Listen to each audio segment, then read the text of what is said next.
Welcome to the Into Novus Knowledge Agronomy Podcast, your go-to resource for agronomic insights, technology solutions, and ongoing education. At Into, we combine agronomic expertise from soil analysis to best practice application methodologies to provide a holistic view for your yield optimization.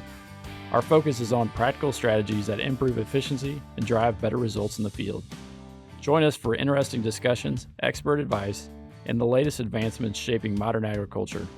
Whether you're in the field, on the road, or at your facility, we're here to keep you informed and ahead of the curve. Welcome again to the Into Agronomy Podcast. Joined today with my counterpart, Derek Cottrill and Rodney Phelps. So great to have you. Guys, just a quick update maybe from the geographies. I'm probably the only one with planning progress. You guys are past that, but any updates you want to give, Derek? Yeah.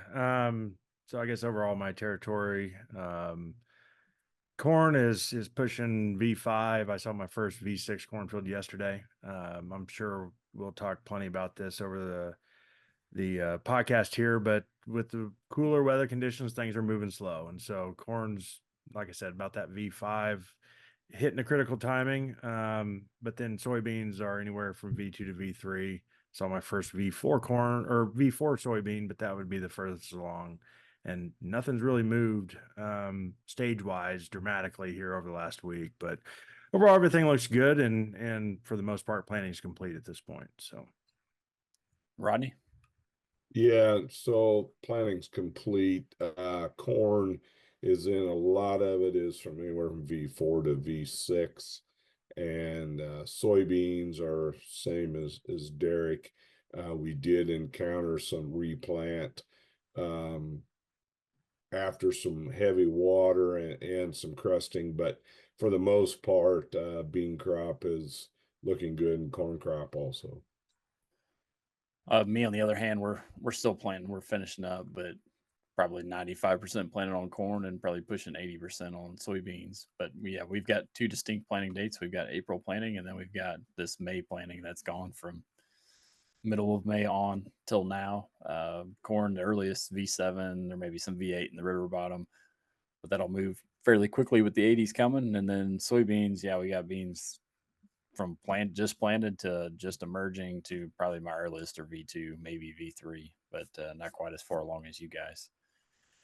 With that said, some of the things we wanted to cover today, just kind of a general growth and development again, and Derek kind of alluded to some of that. On soybeans, we'll have him go more in depth on that. Rodney and I will talk a little bit more on corn development. Then we'll go into some of the weather conditions that are impacting things, kind of past, present, future. We'll talk a little bit. I'm going to have Derek talk about adjuvants, some of the things we've seen there. And going forward, we'll give a little bit of a tar spot outlook. That's a hot topic people want to talk about. And then if we have time, we'll cover a little bit of the new disease that we saw in Missouri last year, corn stunt. So Derek, if you want to kick us off, like where we're at in terms of soybean crop development right now and what's happening with soybean crop. Yeah, so as I mentioned yesterday, out scouting fields, saw my first V4 soybeans, and not to say there isn't more than just that field I looked at out there, but I would say by far the majority of our soybeans are at that V2 to V3. And at this stage right now, I mean, a few of the key things that are happening, and I think I actually mentioned this on the last podcast, which just shows you how slow our development has been over the last week or so. But at V2, that's when that nodulation starts kicking in and supplying nitrogen and to that soybean plant. Now, I'll also say too, because I'm getting questions about this, those cotyledons that are there, they're only needed for about 7 to 10 days after emergence to supply some energy. Once we got trifoliates here, like even our first one, but V2, V3, that plant's actively photosynthesizing and it's getting its energy from that. So if you're losing cotyledons or if there's some symptomology on them type deal, whether it be from a PPO, things like that, those aren't important anymore. But main thing right now is make sure that growing point looks good and making sure we stay weed free. Because right now we're soybeans, it's not determining a whole lot of yield at this point until we start hitting flowering here in a few weeks. But keeping them weed free right now would be the key in soybeans.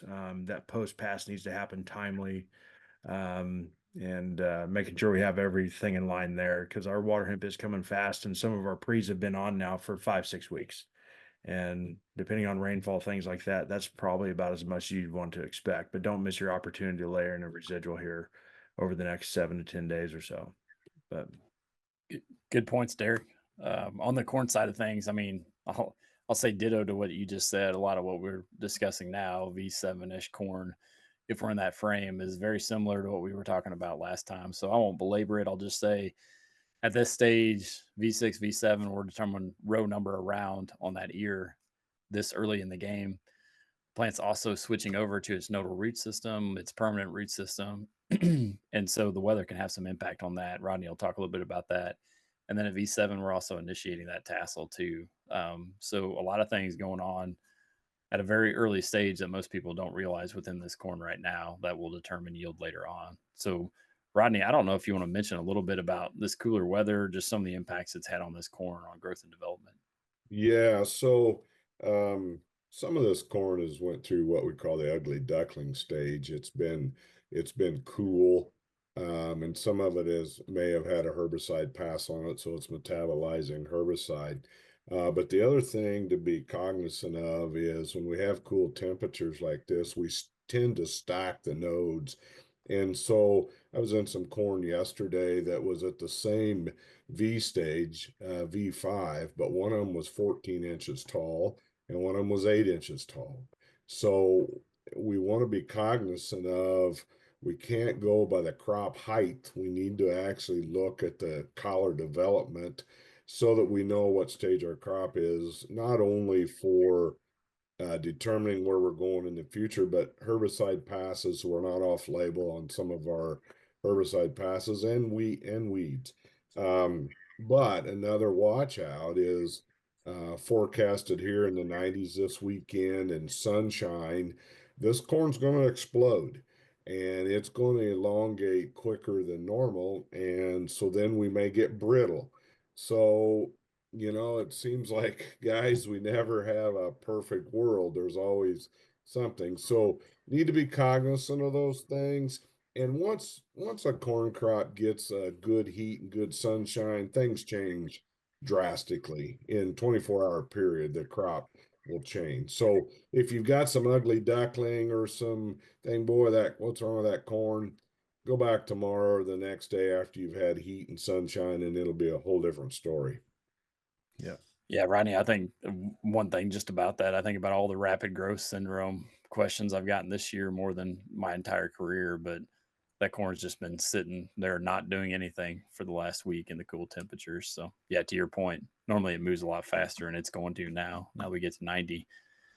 Speaking of weather conditions, Derek, lots of questions, pictures, concerns about some of this corn, some of these soybeans that we lit up with herbicides earlier on there a couple weeks ago. And some people a little timid about what do I do now if I'm going to start spraying post passes on beans or on some of this later planted corn.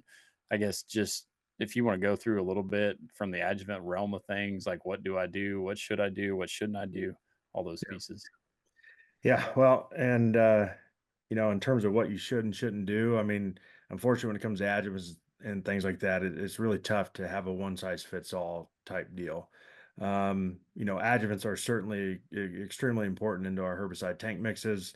I mean, if there was one standard, our burn down chemistries, we need a water conditioner in there for those, not just for the glyphosate, but for most of our burn down chemistries. But you're exactly right. We've already alluded to the weather conditions, and right now with our cooler conditions, and we finally got some moisture here, what we have is thin leaf cuticles and things like that, and crops growing slow.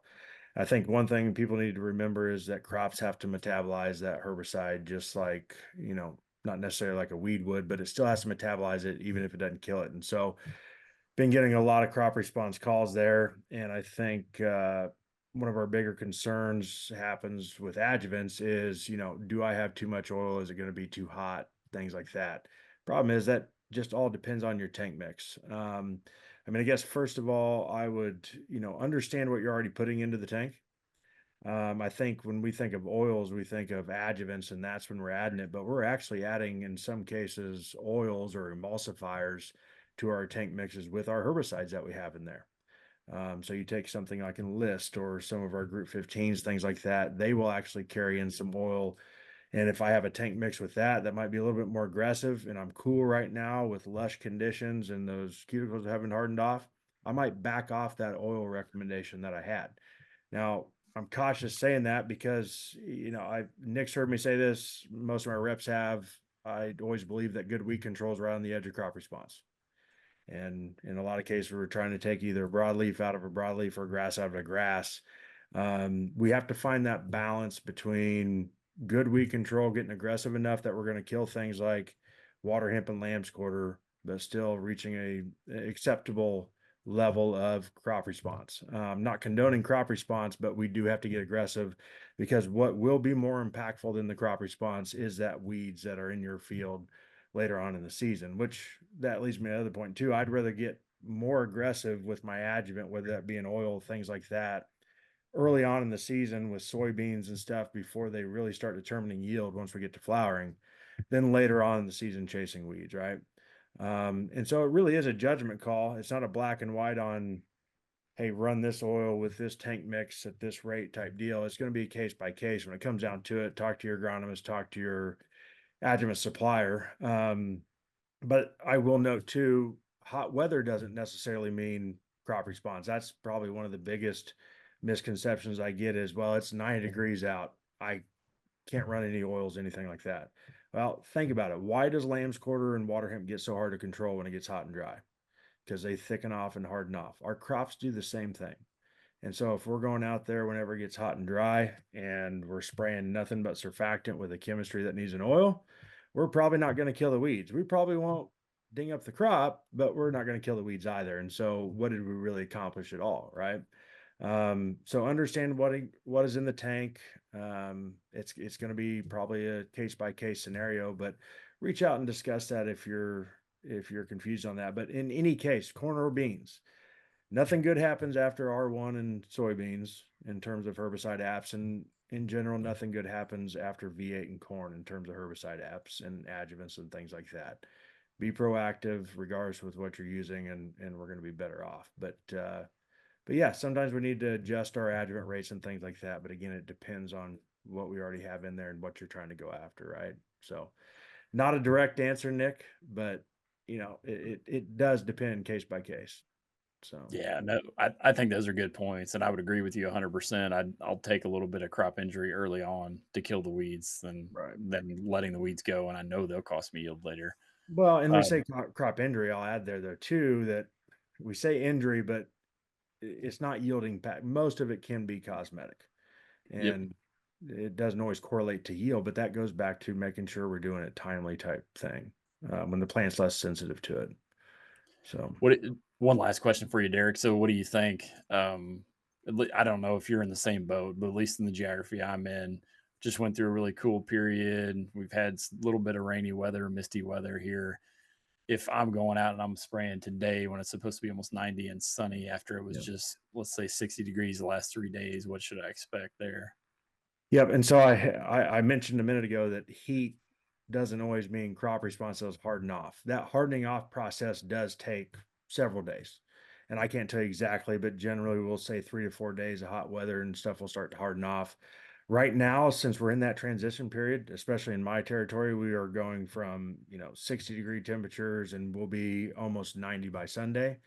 There'll be this transition period here over the next 4 or 5 days where we're going to get really hot and those leaves haven't had a chance to harden off. Our crop hasn't.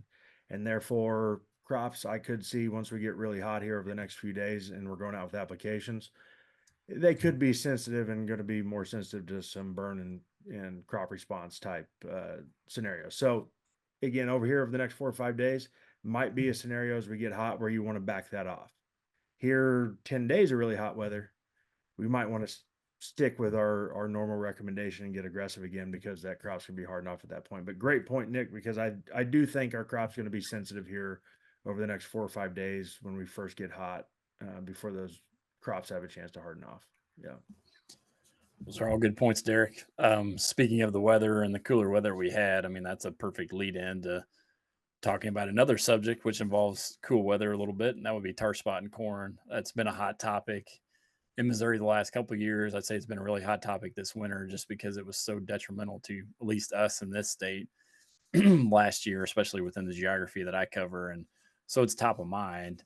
One thing I will point out, it was first confirmed last year in Missouri in mid June. I think, Derek, you made the comment about it being first found in northeast Kansas, right across the river from you last year in early June. That was the first week of June.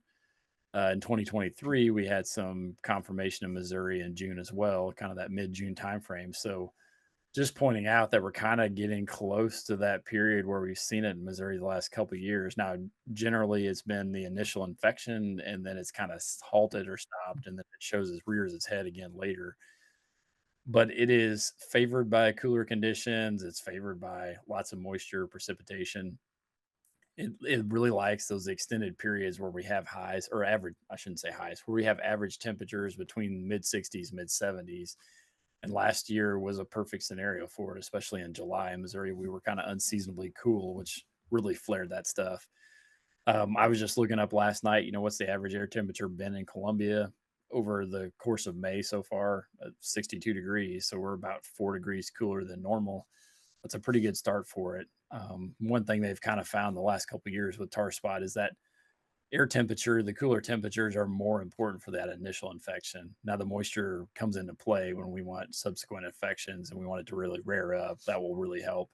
So, that extended leaf wetness, I think they talk a lot about 7+ hours of leaf wetness. So, lots of precip or lots of heavy dews will keep it going. And so I just really wanted to bring it up because I want people to be aware. I'm not crying wolf right now, but just making everyone aware that so far conditions have been good, and we need to be cognizant or understand that things so far have set up well for it. And the effect, and Rodney, I guess I'll bounce it to you here, but just the fact that we had it last year, the inoculum's here, so it can get a faster start than it has maybe in previous years for us. But you've got way more experience than we do here. Yeah, so I've been dealing with it the past 4 to 5 years. And so your comment is spot on. You guys have had tar spots, so the inoculum is there, and it's there every year now. Remember, the pathogen has to have the disease triangle. Well, you've already hit on everything, the temp, the moisture, and the pathogen. So it's there. The other thing, and you hit on the dewy mornings. What I'll call out that it's caught us flat-footed up here in the past is, well, it hasn't been raining, but how about those mornings when you get into June and July and you come out of the house in the morning and the humidity hits you like a ton of bricks, and the grass is wet. You mean you're just soaking wet. That's enough moisture to bring tar spot on. The other thing is tar spot misery loves company. So if you're starting to see gray leaf spot, you're starting to see some of your other leaf diseases in the corn crop, you're probably tar spot is probably going to rear its ugly head. And so we've been dealing with it. So I'll be cognizant. Everybody needs to stick with their plan. And Derek said it early on some things. If you've got a plan of fungicide in your plan moving forward, don't veer away from that. And a tassel application of fungicide is by far the best.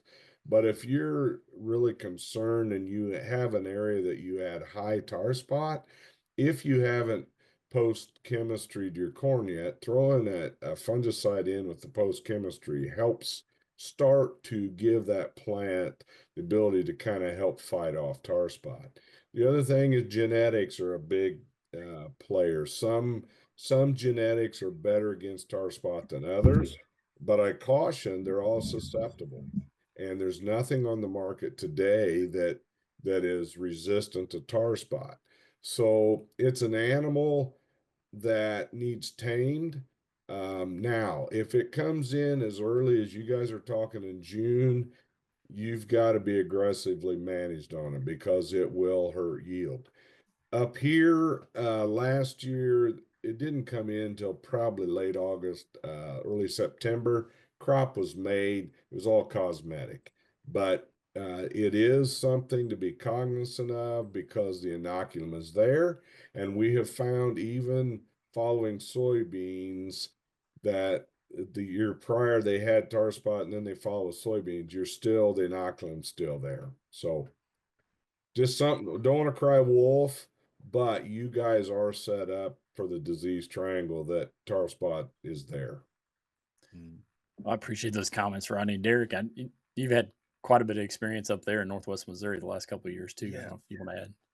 Yeah, I mean, I get not much more because those are all great points. I guess just like Rodney and Nick said, the inoculum's here. We know that. I don't think we should be treating it like it's anything new, but I also don't think we should panic, and we also shouldn't act like it's here. Just have a plan for it. But my thing is, even before tar spot was a thing in 2015, we still, our other diseases, Rodney mentioned gray leaf spot, whether it's northern corn leaf blight, rust, whatever it may be, that being proactive and having a plan for fungicides, that's important for those. But guess what? That's number one key with tar spot too. Just have a good plan for it and know your key timings for fungicide applications. It's like I always tell guys, fungicides were extremely effective before tar spot was ever a thing. And so let's not act like we're only using fungicides for tar spot, I guess is my point as well. And we had a plan then. And so keep that plan now, stick with it. And if we need to adjust, depending on the weather and what the reports are saying, then we can.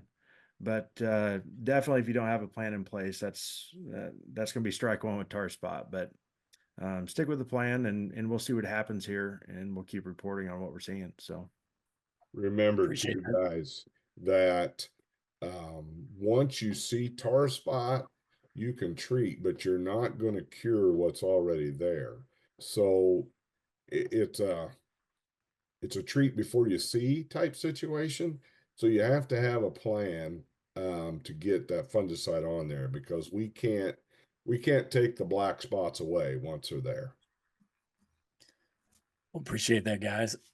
Yeah, I would agree 100% on that. You know, once it gets a foothold, it can really take off. And Rodney mentioned it. Yeah, just underscore a huge hybrid difference between how hybrids handle it. And so you need to be aware, cognizant of that.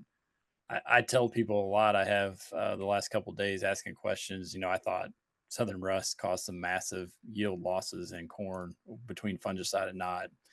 And then tar spot in 2024 proved me wrong that it can do even more damage than than Southern rust. So yeah, it's pretty debilitating. You just, to your guys' point, don't need to be super scared. But as Derek said, just have a plan, stick to the plan. With that said, I guess one other thing I wanted to cover quick, and it's probably more on my mind than your guys's, just because I saw it last year and now we're going into later planning. But new disease last year for us in Missouri was corn stunt. It's something that's been in the southern U.S., but it's never really made it much past that. And then last year it made a wave up through into Missouri, Oklahoma, made it as far north as Wisconsin last year. But it's a disease that's vectored by corn leafhopper. Leafhoppers don't overwinter this far north. They have to overwinter in Central America. They have to make their way up. Whether or not they're here yet, when they'll be here, I have no idea. But it is a vector for this corn stunt disease, which just can be caused by two bacterial strains and a viral strain. So it's not something we can control with a fungicide. It vectors that disease early on. There's a lot that says it's before V8 or V8 and before. It could happen anywhere from VE to V8, where it vectors that and causes significant yield loss. What it does to the plant, it can cause some reddening. What I saw were kind of those scorched red leaves that you sometimes see, especially if a deer or something goes through and munches the ear off, and you see that buildup of anthocyanin, which causes that purpling color. It's somewhat like that, but you get to peeling the ear back. And what I noticed a lot of was just kind of a ghosted ear. The ear was there, had the right amount of kernels, but they all just shriveled up. It looked like a sweet corn ear that went to harvest. So really small shriveled kernels. It can also cause missing kernels to look a little bit more like poor pollination. But there's absolutely, once you see it, there's absolutely nothing you can do about it. I never saw it on a major level last year. You know, probably some of the later planted fields, maybe 5% of the plants at the most. So it was a pretty low level. But in southern parts of Missouri, they had some fields really, really rocked by it.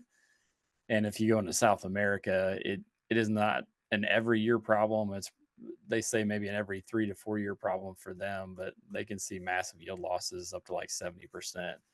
And so they do a lot to treat the corn leaf hoppers. I just bring all this up because we're planning later than normal for us. And so we could potentially see it. Now, whether or not that means we need to be really aggressive managing the corn leaf hoppers right now, I don't know. I don't know that anyone knows. There's a lot of research that's going on and a lot of surveying to figure out where the leaf hoppers are at when they're coming in. But just something to be cognizant of, because once we see it later on, there's not a thing we can do. There's no curative treatment. There's nothing left we can do about it. So just one of those strange diseases to mention, but we saw it last year. We're likely to see it again this year with us planting here in later May even. Hey, Nick, does hoppers in alfalfa any indication that you may have hoppers in the corn? It'd be a different that would be more like potato leaf hopper. This would be corn leaf hopper. And so corn leaf hopper has to make its way all the way up from Central America. So the potato leaf hopper would be a different deal. Yeah, good So they question would have to come up with the trade winds from the south. That's correct. Yep, they get carried on winds. Yep, that's a great point. Well, guys, do you have anything else to add, Derek, Rodney? No, that's all great. We didn't see the corn stunt stuff, but maybe that's because we weren't looking for it either. So definitely something to keep an eye out for. Well, appreciate you guys listening. Next time we'll cover more in depth on corn fungicides. Just want to kind of get that conversation started with tar spot, but we'll spend more in depth on that here in 2 weeks. But I appreciate everyone listening to us, and we'll see you next time. Thank you for joining us. This podcast is brought to you by Into Novus Knowledge. Please reach out to your Into agronomist if we can help in any way. Join us next time for more in-depth agronomic advice.